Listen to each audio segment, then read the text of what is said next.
Hey guys, it's your girl Aisha, aka Geek XX Chic, and we are back with another reaction to Dr. Stone. We're now on season 3, episode 10, which is called Science Wars. Oh Lord, we're back into wars after all the battling last season. I thought we'd moved on. I thought we'd grown, but here we are.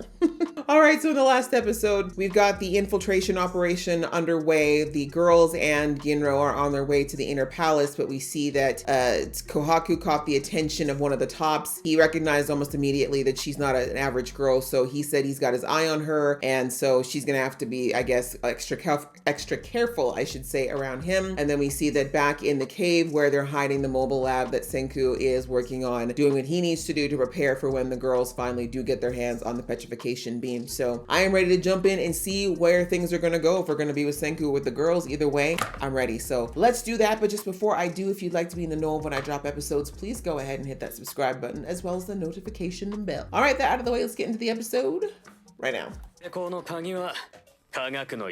Earrings? Exactly. Oh, earpieces. Like comms? Nice. Oh my gosh. Okay, Kohaku with the spy outfit. I feel like someone needs to make it for her.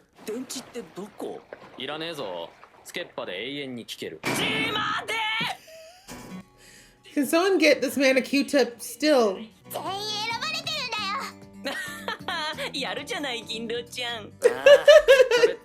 Oh, poor Ginro.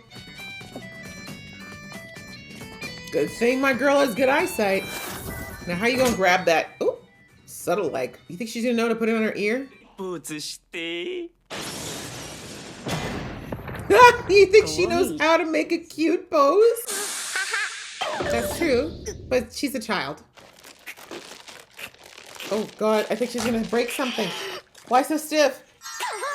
Not bad. You dug it. Yes, please do. He deserves at least one swift kick to the rear for that one.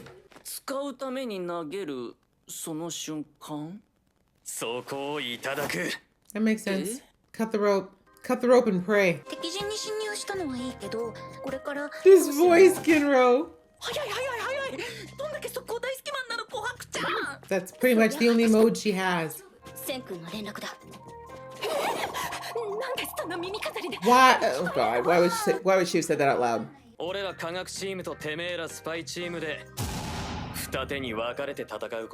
I mean, you're kind of already split. Wow, I'm loving Ginro's outfit though.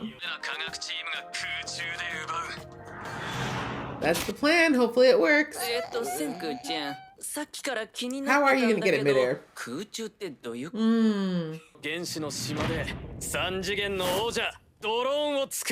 Really? A drone?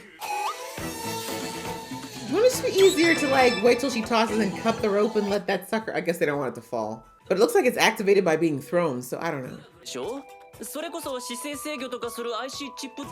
That's right, Gen's like, I know science things. Are they?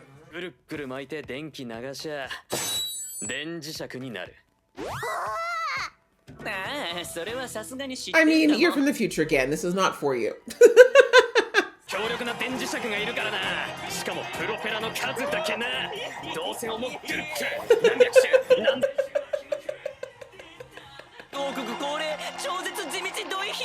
You should be used to it by now, again. You should have muscles and dexterity that you never knew you could achieve after all this stuff now. You see the way Suika's not even breaking the sweat? Okay.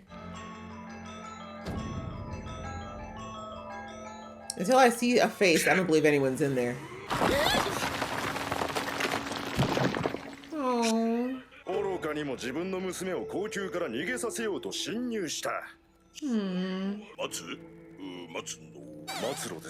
Yeah, speaking's not your strong suit, bro. Just stand there and flex.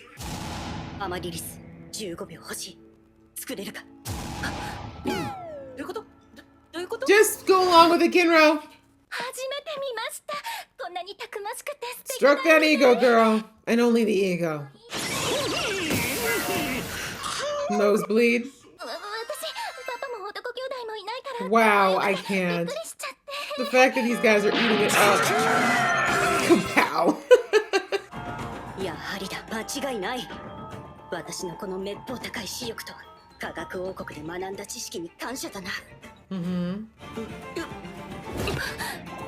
かった。何やって。どこ行ってたの、琥珀ちゃん。Let's not worry about it. Look cute, quick. 科学の鍵を。Okay, let's hope her plan actually works. Kohaku's good at the fighting, but I don't know about the rest. I'm not saying she's dumb, I'm just saying. The planning is usually Senku's thing.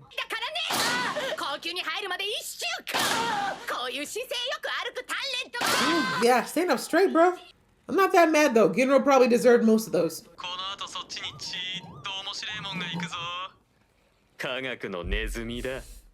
Not the science rat. Okay, but it was made! Thank you! With a gorilla face? Damn, Kohaku!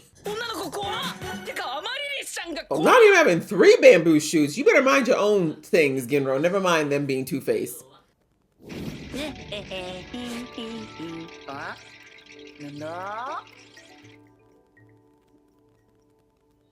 Oh, that's right. They would have had to learn how to read.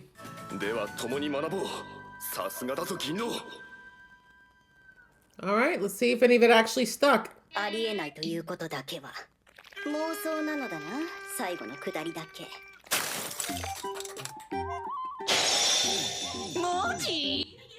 That sounded about right. Did he at least get some of it by osmosis? No. Like maybe something got stuck because if he remembered. Oh. It's a picture. Yeah, you know, it's some of us forget. It took a few years for us to learn how to read and write, you know? Senku cannot break it down enough for this. Gen, come on. Or maybe Soyuz? No. What would yoga have to do with that? Thank you. Oh, really? I'm ready for the explanation. Emojis. Okay.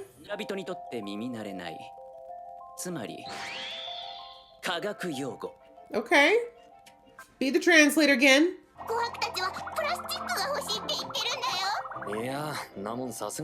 Don't worry about it, just provide it. Okay. Absolutely. You know that. He has to show why he's useful.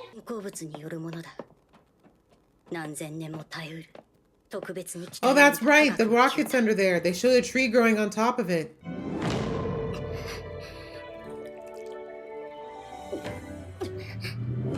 Oh, she tried so hard. Come on, Senku.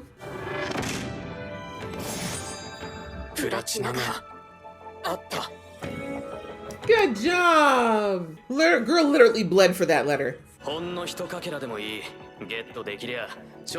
the getting in not so easy, huh? Maybe you should have brought more tear gas. Could have knocked out the whole village in one shot. Period. Is it exhilarating? Oh, not this episode. Okay, well, this episode we got to see a little bit of the inner sanctum of this master, and we see that Senku also made a one-way radio so he could be able to stay in contact with the girls while they're in there, which I think is smart, so that if anything, he can let them know if there's something else they need to be aware of that they can see. But really, the science team is not the best at being able to do much of that. Like, the girls are effectively on their own, but Kohaku is not a joke, right? We know that she's able to take care of herself. The only thing I'm worried about, though, is those 2 tops. They are clearly very strong, and we know that girl, what's it, Kirime? She's very strong. Even Kohaku was like, I feel like I need a weapon to fight her. I don't know if that's really true or if it's just because she was in the stupid dress that didn't let her move, but either way, Kohaku knows that she's no joke. And we've got, like I said, the other dude, her brother, friend, whoever it is. And so, and there's also that super muscular dude who, again, I feel like is probably not a good fighter. I think he's just super strong. But anyway, so the girls are in there and Kohaku's like, look, you know, we don't want to spend days in here trying to figure out what we need. Let me do some quick surveillance. I just need you to create a distraction. And we see that my girl, We see that my girl Amaryllis, she can turn that charm on like that, okay? She even had the old lady who was beating everybody up kind of like, well, I guess. But anyways, it worked, of course, until the one of the top, what's her name? The Kurime girl showed up, and then of course she knew that, okay, that wasn't going to work on her. But it was enough time for Kohaku to go and take a look at everything, and we find out that, you know, it's because of the learnings that she's had with Senku over the years that, you know, she knew that the artificial roundness at the bottom of the tree was not a natural occurrence. So she's like, that's got to be where the rocket ship is, and that's probably also where the master is living too, because that's the most precious thing on the island. He'd want to be close to it. So that makes sense that the whole village was built around this thing. And I completely forgot that they showed us a few episodes ago that a tree had started growing on it. So that kind of makes more sense as to why this is a whole tree house village that they're living in. But on the other side of things, Senku is like, we need to figure out a way to grab this, the petrification device. And the only way that we can see this girl actually letting go of it is if she's throwing it, right? It's the only time she's ever let it get away from her. So he's like, we're gonna have to find a way to catch it mid-air versus try to take it from her, because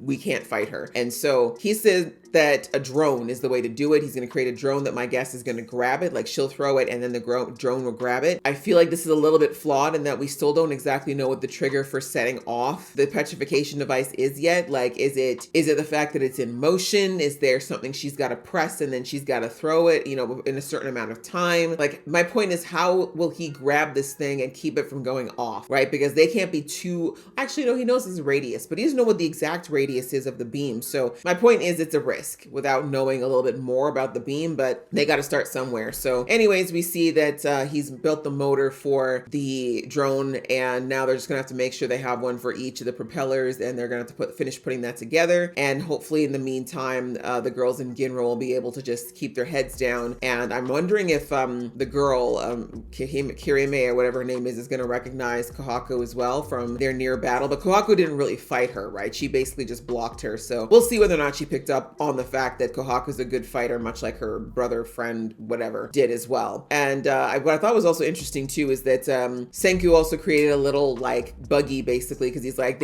right now the earring only gives one-way communication. If there's anything they find in there, we have no way of getting the info back. So they created the little dune buggy, little mini four-wheeler, as they said, to send in there. And they're like, hopefully they can write a note to us, because they can put, you know, a message in there and then send it back. But tiny problem, in all the years that Senku has been with these people, they only just started school. So and I'm not mad at it, because there were so many more things they needed to worry about in the first 2 seasons. But yeah, unfortunately, nobody in that group knows how to read. So writing, of course, is not going to work either. But we see that Kohaku didn't let that slow her down. She actually literally made ink with her blood, and she used, well, they said emojis, but basically a pictogram to explain what was going on. And I really like how Gen was like, okay, like, you know, we should be able to put this together. And Senku's like, I can't make sense out of this at all. And I think it's so interesting because Senku is clearly a high level thinker, right? He's someone he's very smart, very intelligent. You know, he's done a lot of reading, like his comprehension and those types of things are way up here. And I found that people who are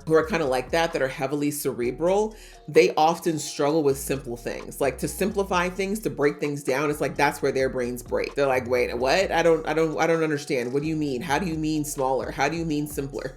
Right? Like, their brain literally is just in such a complex wave pattern that simple things absolutely baffle them. Like, you can completely befuddle them with something simplistic, because it's like their brains don't remember how to break it down to that level. And so it's just funny to see that Senku was struggling with that in this episode, and that it took Gen saying, you need to think of this the way she would think of it. Like, imagine that this is you. Think of what she's been exposed to. Think of what she'd be trying to do, how she'd be trying to convey her message, instead of thinking of how this might, like, instead of thinking of it deeply and adding a bunch of complexity, just simplify it. Like, go back, you know, almost think of it like a kid. Like, what do kids do when they're first learning to communicate, right? When kids first start talking, they often don't make complete sentences. They're not grammatically correct. They'll honestly just usually string together 2 or 3 words, and hopefully you get the gist of it, right? And as they get more mature, it gets more and more sophisticated, and it's kind of the same thing. And I love that Gen was like, she's probably trying to think of familiar things that you both know and the sounds of them, and she's trying to basically use the sounds to create with the word that she's trying to express. And so I thought that was really really smart and, you know, again, really nice of Gen to kind of gently let Senku know that, like, you gotta just dial it back sometimes to remember that you're dealing with people who are in fact intelligent. They're just, you know, they're just doing things differently. And so anyways, with that help, Senku was finally able to put it together and figure out what Kuhako's message was, and which is that she found where they're keeping the platinum, but of course how they're going to get to it and all that is still a big mystery. But at least now Senku knows that it is in fact in the village, and that saves them the time of exploring the entire island, because they had no idea where it might be. So that at least is a good step forward, and I'm sure that it's got Senku a lot happier to know that the key to reviving everyone on the ship is within grasp at this point. So yeah, they got quite a bit done in this episode, and now it's going to come down to, again, how are they going to get this platinum? How are they going to overpower this wicked advisor, these two lunkhead top people, and that idiot muscle mass that all are going to do everything they can to keep these girls from getting to their objective? We don't know. So I'm looking forward to the next episode, and I hope you guys enjoyed watching along with me. If you did, please show some love, and I will see you in the next one.